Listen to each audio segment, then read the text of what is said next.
Ma'am इसके हम लोग एकदम एक्सट्रीम ऑपोजिट एंड पे चलते हैं ज़रा। और हम लोग ज़रा बात करते हैं हमारे जो सबके आइकॉन है महेंद्र सिंह धोनी की भी। एक जो हमने रूट अभी विराट कोहली के थ्रू समझा, एक एकदम ही ऑपोजिट रूट ये है। एंड मैम पता है of course Dhoni being mister the captain cool जो टैग है वो तो सबको पता ही है।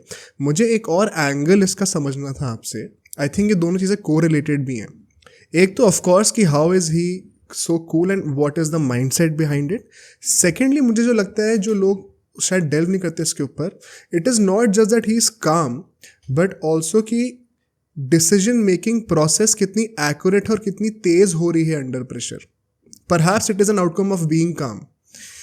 वो दोनों चीज़ें आदमी कैसे डेवलप कर सकते हैं या फिर उसके पीछे की क्या साइकोलॉजी है एग्जैक्टली?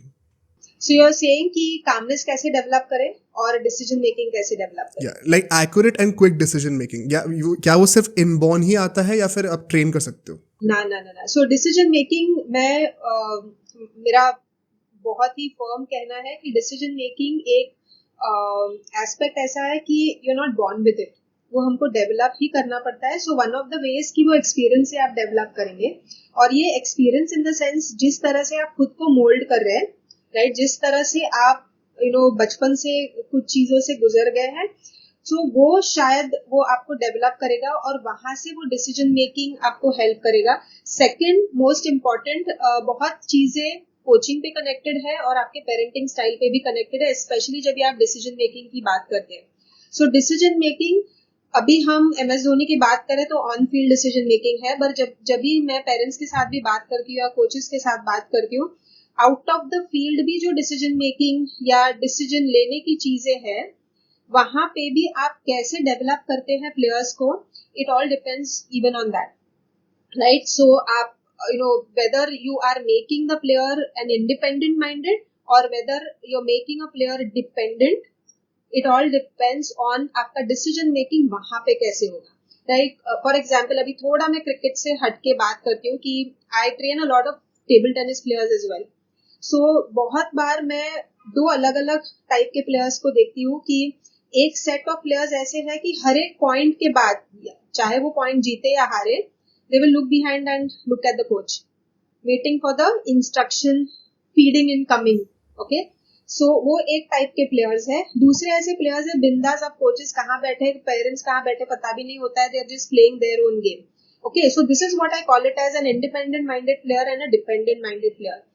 बहुत सारे कोचिंग स्टाइल पे डिपेंडेंट है कि हमारे यहाँ पे ऐसे होता भी है कि what I say you have to do it, या you give them complete freedom, but we have to strike a balance between the to.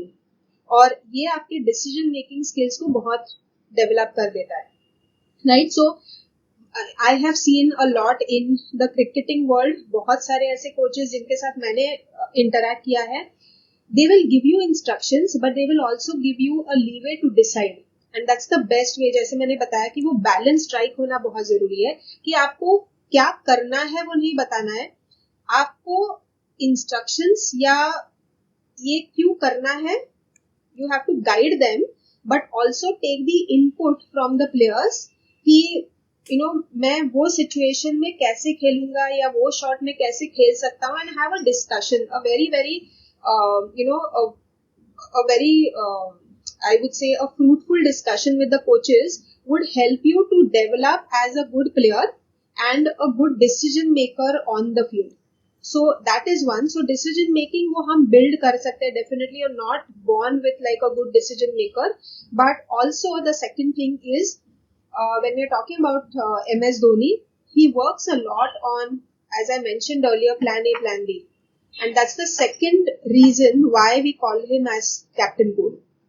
Because, see, in one of the interviews that I had heard long time back, he said कि मैं जब भी especially international tournaments में जाता हूँ तो I have plan A, B and C with me. Okay, so मेरे पास options है. So plan A, B, C in the sense I have alternatives. So A नहीं चला तो मुझे पता है कि मेरे पास B है, B नहीं चला है तो मेरे पास C है। Okay, that is one of the ways कि आप कैसे काम डाउन और कूल रह सकते हैं। इमेजिन कि आपके पास ऑप्शन ही नहीं है, सिर्फ एक प्लान लेके आप चले और वो एक आध दिन ऐसे होता है कि वो प्लान नहीं चलेगा, what is the other alternative, and that is what will completely वो हैवॉक कर देगा यहाँ पे। So the more you have alternatives ready, the more calmer and cooler you are on the field. Because you have more security in mind as well. Absolutely, absolutely. So this is what I have seen. मैंने sports में भी देखा है, academics में भी देखा है कि जैसे आपके ऑप्शंस ज्यादा है, you have something to fall back on, तो हम वो प्रेशर लेके नहीं चलते कि मेरे पास एक ही ऑप्शन है, right. And the third of course वो मेंटल एस्पेक्ट्स के पे आता है कि certain techniques that you follow on a regular basis. Like I always teach players the breath work. That's the most important part to work on your mindset, which makes you calmer and cooler at that moment. And the moment you are calm, you are able to take quick decisions. The more it's all clouded over here, वो negative impact आपके decision making में होगा ही होगा. So the first thing is, again, at the grassroots level हमको सिखाना है कि ये सारी चीजें हम बचपन में ही बच्चों को इंट्रोड्यूस करें.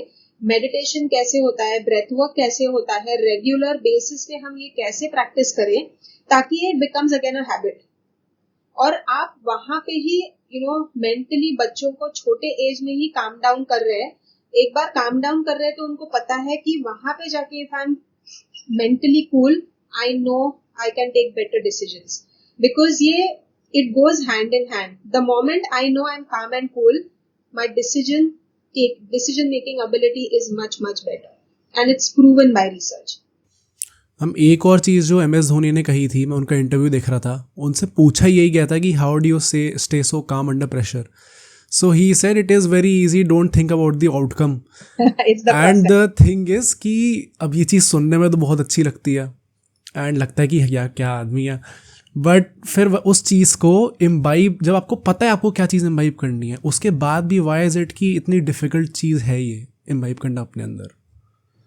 बिकॉज सी हम जो एक्सपेक्टेशंस बाहर से आते हैं, whether you are at a grass root level या आप एक लेवल पे खेल रहे हैं, एक्सपेक्टेशन का जो बोझ होता है ना वो बहुत है हमारे ऊपर.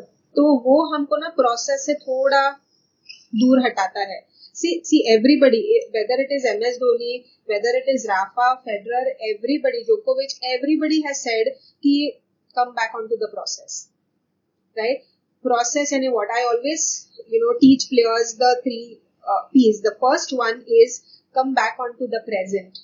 Okay, come back onto the process. So the more you are thinking about the process, otherwise we are either thinking about the past या हम future के बारे में सोच रहे हैं. फिजिकली तो वो मोमेंट पे है, मगर मेंटली हम आइदर ये डायरेक्शन या ये डायरेक्शन में है. सो जब भी हम खुद को प्रोसेस में लेके आते हैं, लाइक फॉर एग्जांपल बैटिंग हो, तो just tell yourself, remind yourself कि आपको प्रोसेस क्या फॉलो करना है. The moment you come back on to the process, you go on to the second P, that is you are in the present moment, and the way you are in the present moment, the performance is bound to happen. And each and every player across all sports, all the legends have spoken about process, but it is a difficult thing to do. As human beings, हमको वो process पे रहना बहुत difficult है. और again, right from the younger ages, हमको ये process सिखाना है players को, क्योंकि हम ये process सिखाने जाते हैं या ये advice करने जाते हैं at a bigger stage, on a bigger stage. तो अचानक तो mind एकदम change नहीं होगा कि अरे हमको process पे ध्यान देना है. It is day in and day out in your training session. तो मैं जब भी क्रिकेटर्स के साथ काम करती हूँ तो in the nets मैं उनको लिखने बोलती हूँ, just stick a paper maybe on the nets और आप स्टम्प्स के बाजू में रखो कि yeah, can you hear me? Yeah. Please.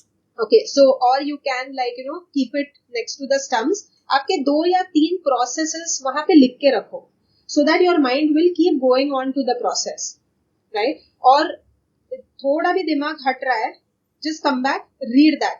So this is what I do with my archers, my shooters, my cricketers.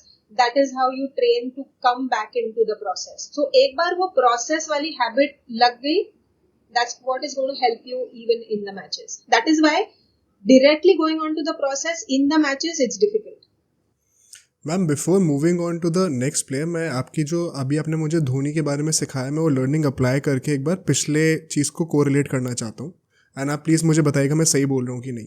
सो जब आपने मुझे ये बताया कि डिसीजन मेकिंग में जब आप काम हो और आप प्रेजेंट पे फोकस कर रहे हो, आप प्रोसेस पे फोकस कर रहे हो, तो परफॉर्मेंस नेचुरली फ्लो करेगी ही करेगी। इसके लिए काम हेडेड होना एक इंपॉर्टेंट क्वालिटी है। तो लोग अब पूछेंगे कि अच्छा तो फिर विराट कोहली का एग्रेशन इतना ज़्यादा है तो वो एक इतने सक्सेसफुल कप्तान कैसे थे? तो what I can understand is in moments of crucial decision making you must be काम, एंड हेंस आपको अपने एग्रेशन को चैनलाइज करना बहुत ज़रूरी होता है। आई थिंक वो क्वालिटी विराट कोहली की रिस्पेक्टेबल है। Yes, absolutely, very true. Because see, it's aggression. I always say aggression is not bad. Yeah, it's positive aggression that helps you. So you have to just try and understand कि positive aggression क्या है, negative aggression क्या है. So Virat Kohli का positive aggression है जो उनको performance को enhance करता है. And he has again imbibed maybe that quality to channelize it in a right manner. Right? तो वो अदरवाइज अलग डायरेक्शन में चली जाती तो we wouldn't have seen him here. Yeah so that's very true. अब सोचो अगर एक क्लिप इतनी बढ़िया थी तो पूरा का पूरा पॉडकास्ट कितना बढ़िया होगा। तो अगर आपको इसी क्लिप का पूरा पॉडकास्ट देखना है तो यहाँ पे क्लिक करिए, और अगर आपको ऐसे ही और क्लिप्स बिंज वॉच करनी है तो यहाँ पे क्लिक करिए।